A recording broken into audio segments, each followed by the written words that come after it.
Hello बच्चों, कैसे हो आप सभी। उम्मीद करते हैं कि आप सब अच्छे होंगे। बच्चों, आज हम सुनेंगे तेनालीराम की कहानी मनपसंद मिठाई। तेनालीराम हमेशा जवाब देने के अपने नायाब तरीकों के कारण जाने जाते थे। उनसे कोई भी सवाल पूछे जाए वह हमेशा एक अलग अंदाज के साथ जवाब देते थे, फिर चाहे वो सवाल उनकी मनपसंद मिठाई का ही क्यों न हो जाए। आइए जानते हैं कि कैसे तेनालीराम ने अपनी मनपसंद मिठाई के पीछे महाराज कृष्णदेवराय की कसरत करवा दी।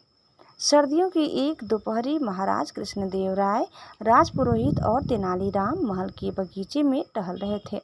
महाराज बोले, इस बार बहुत गजब की ठंड पड़ रही है।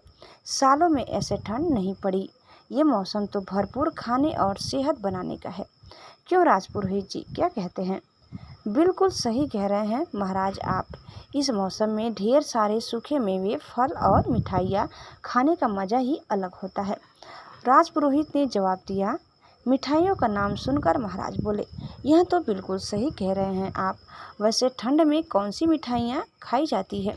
राजपुरोहित बोले, महाराज, सूखे मेवे की बनी ढेर सारी मिठाइयाँ जैसे काजू कतली, बर्फ़ी, हलवा, गुलाब जामुन आदि ऐसे और कई भी मिठाइयाँ हैं जो हम ठंड में खा सकते हैं।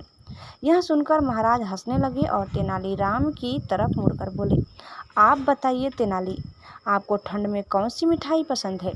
इस पर तेनाली ने जवाब दिया, महाराज, राजपुरोहित जी, आप दोनों रात को मेरे साथ चलिए।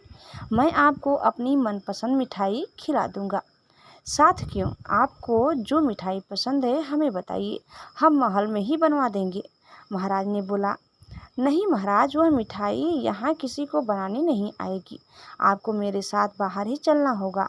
तेनाली ने कहा, चलिए ठीक है, आज रात को खाने के बाद की मिठाई हम आपकी मनपसंद जगह से ही खाएंगे। महाराज ने हंसकर कहा। रात को खाना खाने के बाद महाराज और राजपुरोहित ने साधारण कपड़े पहने और तेनाली के साथ चल पड़े। गांव पार करके खेतों में बहुत दूर तक चलने के बाद महाराज बोले, हमें और कितना चलना पड़ेगा तेनाली? आज तो तुमने हमें थका दिया है।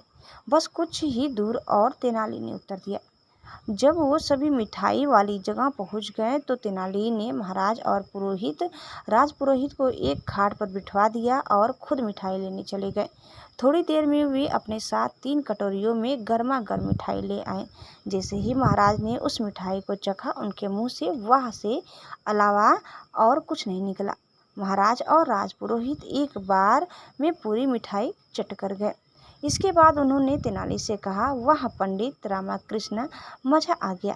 क्या थी यह मिठाई? हमने यह पहले कभी नहीं खाई है। महाराज की बात पर तेनालीराम मुस्कुराए और बोले, महाराज, ये गुड़ था। यहाँ पास ही में गन्नों का खेत है और किसान उसी से यहाँ रात को गुड़ बनाते हैं। मुझे यहाँ आकर गुड़ खाना बहुत पसंद है। मेरा मानना है कि गर्मा गर्म गुड़ भी बेहतरीन मिठाई से कम नहीं होता। बिल्कुल पंडित रामा, बिल्कुल। इसी बात पर हमारे लिए 1 कटोरी मिठाई और ले आइए। इसके बाद तीनों ने 1 कटोरी गुड़ और खाया और फिर महल को लौट गए। बच्चों, यह कहानी हमें यही सिखाती है कि छोटी छोटी चीज़ों में भी वो खुशी मिल सकती है जो कई पैसे खर्च करने पर भी नहीं मिलती। उम्मीद करते हैं कि आप सभी को हमारी आज की यह कहानी ज़रूर पसंद आई होगी। कैसी लगी कमेंट करके ज़रूर बताइए। चैनल में नए हैं तो प्लीज़ लाइक, शेयर और सब्सक्राइब करना न भूलें। धन्यवाद। Bye bye.